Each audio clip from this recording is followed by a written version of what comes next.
Hi hello ನಮಸ್ತೆ ದೊಡ್ಡಬಳ್ಳಾಪುರ. ಇದು ನಿಮ್ಮ ತ್ರಿವರ್ಣ ನ್ಯೂಸ್. ನಮ್ಮ ಇಂದಿನ ವಿಶೇಷ ಪರಿಸರ ಸ್ವರ್ಗ ಚನ್ನಗಿರಿ ಬೆಟ್ಟದ ಒಂದು ಟ್ರೆಕ್ಕಿಂಗ್ಗೆ ಸಂಬಂಧಿಸಿದುದಾಗಿದೆ. ಪರಿಸರ ಪ್ರೇಮಿಗಳಿಗಿದು ನಮ್ಮ ಕೊಡುಗೆ. ನಂದಿ ಬೆಟ್ಟದ ಸಮೀಪದ ಪ್ರಕೃತಿ ಸೌಂದರ್ಯವೇ ಧರೆಗಿಳಿದಂತೆ ಕಾಣುವ ಚನ್ನಗಿರಿ ಬೆಟ್ಟ ಬರೀ ಟ್ರೆಕ್ಕಿಂಗ್ಗೆ ಮಾತ್ರವಲ್ಲ, ಸುತ್ತಲಿನ ಹಳ್ಳಿಗಳ ಜನ ಶ್ರಾವಣದ ಪ್ರಯುಕ್ತ ಈ ಬೆಟ್ಟದ ಏಳೊಮ್ಮೆ ದೊನೆ ಅನ್ನುವ ಜಾಗದಲ್ಲಿ ಬರುವ ಭಕ್ತರಿಗಾಗಿ, ಅಂದರೆ ಬೆಟ್ಟದ ಮೇಲ್ಭಾಗದಲ್ಲಿರುವ ದೇವಾಲಯಗಳ ದರ್ಶನ ಮಾಡಲು ಬರುವ ಭಕ್ತಾದಿಗಳಿಗೆ ಅಡುಗೆ ಮಾಡಿ ಅನ್ನದಾಸೋಹದ ಮಹತ್ ಕಾರ್ಯದ ಮೂಲಕ ನಮ್ಮ ಗಮನ ಸೆಳೆದಿದ್ದು ಕೂಡ ವಿಶೇಷವೇ ಸರಿ. ಒಂದು ಊರು ಬರೋದು ಪ್ರತಿ ವರ್ಷ ಬರ್ತೀರಾ? ಚನ್ನಾಪುರ ಗ್ರಾಮ, ದೊಡ್ಡಬಳ್ಳಾಪುರ ತಾಲೂಕು, ತೂಗೇರು ಹೋಬಳಿ, ಚನ್ನಾಪುರ. ಚನ್ನಾಪುರ ನಿಮ್ಮ ಒಂದೂರವ್ರು ಮಾತ್ರ? ಎಲ್ಲ ಊರವರು ಬರ್ಬೋದು. ಅದೇ ಎಲ್ಲ ಊರವರು ಬರ್ತಾರಾ? ಏನ್ ಮಾಡ್ತೀಯಪ್ಪ? ಸ್ಟವ್ ಎತ್ಕೊಂಬರಕ್ ಹೋದೆ, ಬರ್ನಲ್ಲ ಆಗ್ಬಿಟ್ಟು. ತಮ್ಮ ಹೆಸರು? ರಮೇಶ್, ಅಂಗಡಿ ರಮೇಶ್. ಅಂಗಡಿ ರಮೇಶ್, ಚನ್ನಾಪುರ.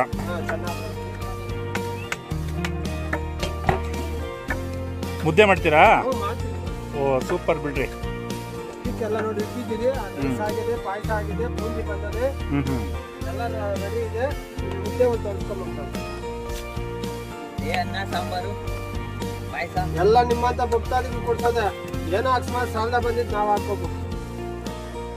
ನೋಡಿದಿರಲ್ವಾ, ಇಲ್ಲೇ ಚನ್ನಗಿರಿ ಬೆಟ್ಟದ ಸುತ್ತಲಿನ ಗ್ರಾಮಸ್ಥರೇ ಬೆಟ್ಟದ ಮಧ್ಯಭಾಗ ಅಂತ ಹೇಳಲಾಗುವ ಈ ಒಂದು ಏಳೊಮ್ಮೆ ದೊನೆ ಎನ್ನುವ ಜಾಗದಲ್ಲಿ ಪಾತ್ರೆಗಳಿಂದ ಹಿಡಿದು ದಿನಸಿಗಳನ್ನು ಕೂಡ ಒತ್ತು ತಂದು ಇಲ್ಲಿ ಬರುವ ಭಕ್ತರಿಗಾಗಿ ಅಡುಗೆ ಸಿದ್ಧ ಮಾಡಿ ಬಡಿಸುವುದು ಅವರ ಒಂದು ಖುಷಿಗೆ ಎಲ್ಲೇ ಇರುವುದಿಲ್ಲ.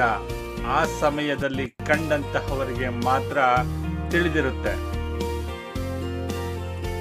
ತಾವು ಮಾಡುತ್ತಿರುವ ಅನ್ನದಾಸೋಹ ಒಂದು ದೇವತಾ ಕಾರ್ಯ ಅನ್ನುವುದು ಅವರ ಅಭಿಪ್ರಾಯ. ಆದರೂ ಕೂಡ ಇಂತಹ ಜಾಗದಲ್ಲಿ ಅನ್ನ ಪ್ರಸಾದ ನೀಡುವುದು ಒಂದು ಮಹತ್ ಕಾರ್ಯವೇ ಸರಿ.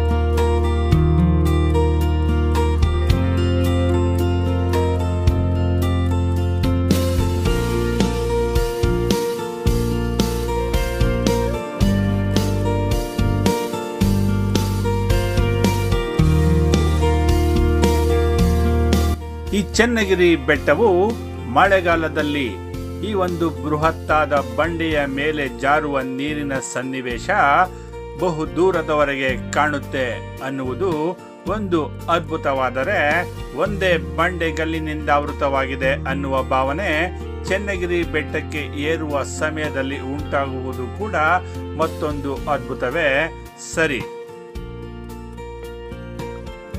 ನಮ್ಮ ದಿನನಿತ್ಯದ ಮಾಮೂಲಿ ಜೀವನದ ಒತ್ತಡಗಳನ್ನ ಒಂದೇ ಬಾರಿಗೆ ಮರೆಸಿ ನಮ್ಮನ್ನ ಮಗುವಿನ ಹಾಗೆ ಮೆರೆಸುವ ಪ್ರಕೃತಿ ಇದೆಯಲ್ಲ, ಇದು ಮಾನವನಿಗೆ ವರ ಅಂತಲೇ ಹೇಳಬೇಕು.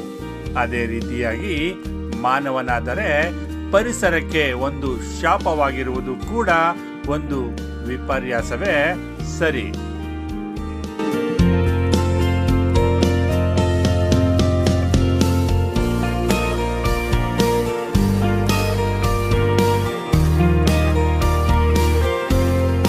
ಪರಿಸರ ಸ್ವರ್ಗ ಅಂತಲೇ ಹೇಳಬಹುದಾದ ಚನ್ನಗಿರಿ ಬೆಟ್ಟಕ್ಕೆ ಟ್ರೆಕ್ಕಿಂಗ್ ಮಾಡಲು ಹೊರಟು ಉತ್ತಮವಾದ ಹಳ್ಳಿ ಮನಸ್ಸುಗಳ ಜೊತೆ ಕಳೆದ ಕೆಲ ಸಮಯ ಒಂದು ಸುಮಧುರ ನೆನಪಾಗಿ ಉಳಿಯುತ್ತೆ ನಮ್ಮಲ್ಲಿ.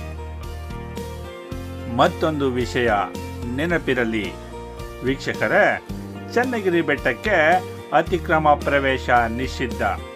ಪೂರ್ವಾನುಮತಿ ಪಡೆದು ಹೊರಟರೆ ಒಳ್ಳೆಯದು.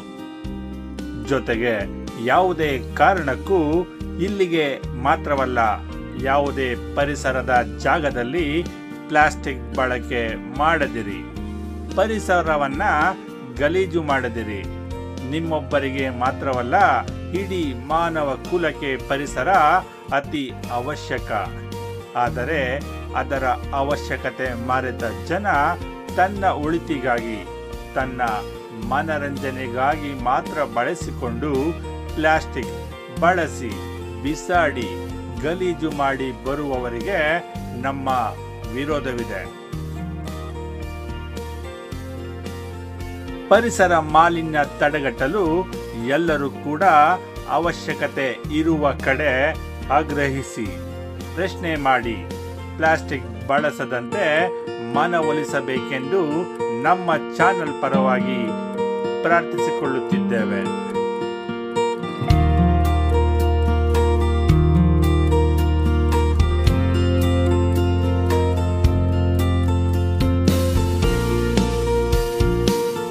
ಬೆಟ್ಟದ ಮೇಲೆ ಕಾಣಸಿಗುವ ದೇವಾಲಯಗಳಾಗಲಿ, ಕಲ್ಯಾಣಿಯಾಗಲಿ, ದೂರದಿಂದ ನೋಡಿದಾಗ ಕಾಣುವ ನಂದಿ ಬೆಟ್ಟದ ಒಂದು ವಿಹಂಗಮ ನೋಟವಾಗಲಿ, ಜೊತೆಗೆ ಪರಿಸರದ ಹಚ್ಚ ಹಸಿರಿನ ಸೊಬಗನ್ನು ನೋಡುತ್ತಾ ಕೆಲ ಕಾಲ ಅಲ್ಲೇ ವಿಹರಿಸಿ ತದನಂತರ ವಾಪಸ್ಸಾದೆವು.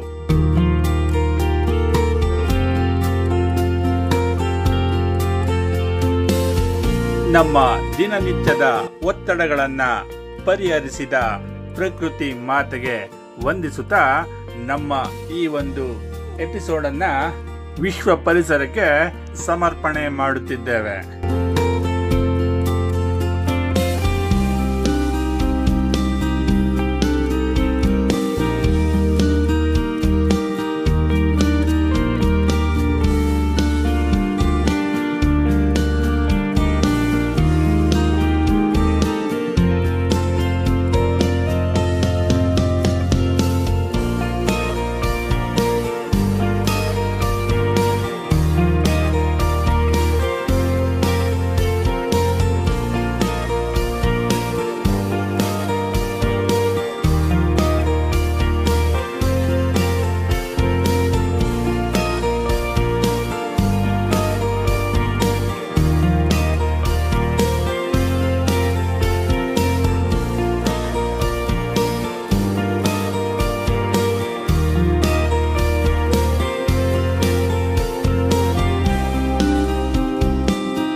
ನಮ್ಮ ಈ ವಿಡಿಯೋ ಜೊತೆಗೆ ಪರಿಸರ ಕಾಳಜಿ ಹೊಂದಿರುವ ಈ ಸಂಚಿಕೆ ನಿಮಗೆ ಏನನ್ನಿಸಿತು ಕಮೆಂಟ್ ಮಾಡಿ ನಮಗೆ ತಿಳಿಸಿ. ನಮ್ಮ ಈ ವಿಡಿಯೋ ನಿಮಗೆ ಇಷ್ಟವಾಗಿದ್ದರೆ ಲೈಕ್ ಮಾಡಿ, ಶೇರ್ ಮಾಡಿ, ಕಮೆಂಟ್ ಮಾಡಿ. ನಮ್ಮ ಚಾನೆಲ್ನ ಸಬ್ಸ್ಕ್ರೈಬ್ ಮಾಡಿಕೊಳ್ಳುವುದರ ಮೂಲಕ ನಮ್ಮನ್ನು ಬೆಂಬಲಿಸಿ.